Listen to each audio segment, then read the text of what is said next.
नमस्कार मंडळी, मी तुमचा लाडका मित्र वरद विजय चव्हाण आणि मी तुम्हा सर्वांचं माझ्या युट्यूब चॅनलमध्ये स्वागत करत आहे. मंडळी, नवरदेव BSc ॲग्री नावाचा नवीन मराठी सिनेमा आज आपल्या भेटीला आलेला आहे. या सिनेमाचा टीजर आणि ट्रेलर हे दोनही रिव्ह्यूज आपण केले होते.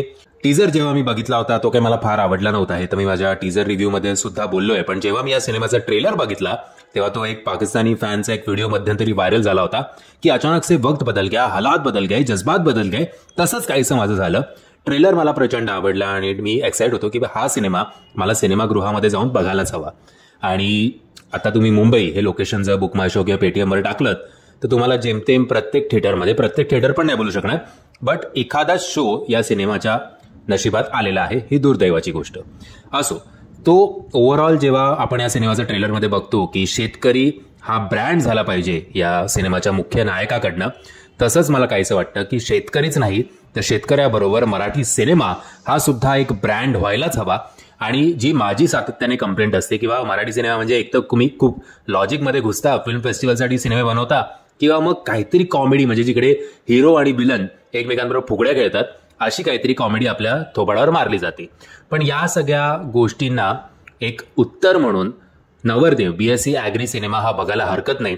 मला मान्य आहे की हा सिनेमा कदाचित महाराष्ट्रातल्या काही विशिष्ट भागांमध्ये जास्त चालेल, खास करून जी शेतकरी मुलं आहेत किंवा जे शेतकरी आई वडील आहेत त्यांना हा सिनेमा जास्त अपील होईल, कारण शेतकऱ्यांना कुठल्या कुठल्या प्रसंगांना सामोरं जावं लागतं ते याच्यात खूप चांगल्या पद्धतीने मांडण्यात आलंय. अगदी ते लग्नासाठी मुलगी शोधणं असेल, या सगळ्या गोष्टी इथपर्यंत. या गोष्टी कदाचित मुंबई, पुणे, नाशिक किंवा इतर सिटीमधल्या लोकांना तेवढं पचणार नाहीत. बट एक सिनेमा म्हणून जर तुम्ही बघायला गेलात तर तुम्ही कितीही शेतीपासून लांब राहा, तुम्हाला शेतकऱ्याबद्दल, आपल्या मातीबद्दल एक इमोशन अटॅचमेंट हा सिनेमा बघितल्यानंतर होईल, याच्यात काहीच शंका नाही. मी एक गोष्ट सांगतो की मराठी सिनेमात कुठे प्रॉब्लेम होतो तो म्हणजे पेसमध्ये, स्पीडमध्ये.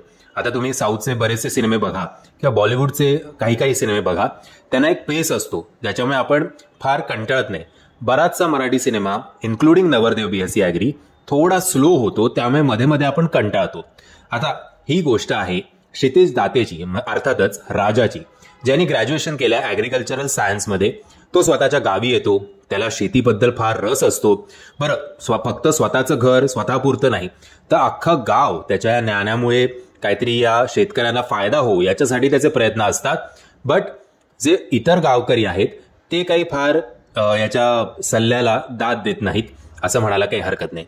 ॲट द सेम टाइम राजाचे जे घरची लोक आहेत ते राजासाठी एक नवरी मुलगी शोधत असतात.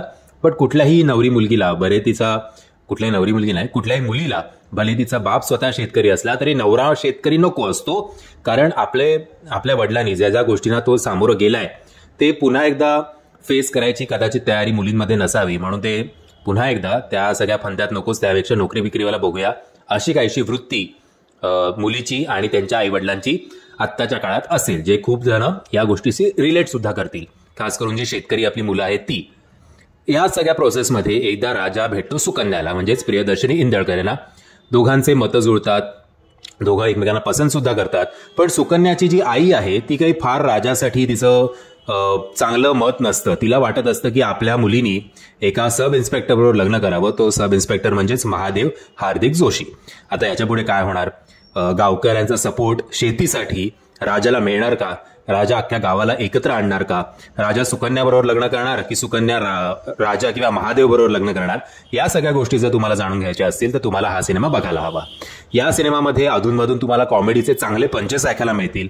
अधूनमधून काही इमोशनल सीन्स असतात जे खरंच तुम्हाला टच करतील.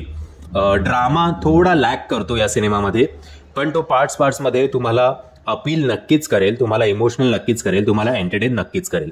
डायलॉग्स राम खाटमोडे आणि विनोदजींनी लिहिलेले आहेत. डायलॉग सुद्धा चांगले आहेत, खास करून मकरंदजींचा तो डायलॉग जो आपल्याला ट्रेलरमध्ये सुद्धा बघायला मिळतो की जर उद्या शेतकऱ्यांनी शेती केलीच नाही तर तेव्हा पण काय नोटाच खाणार आहात, असं काहीतरी तो एक टोमणा मारल्यासारखा डायलॉग होता.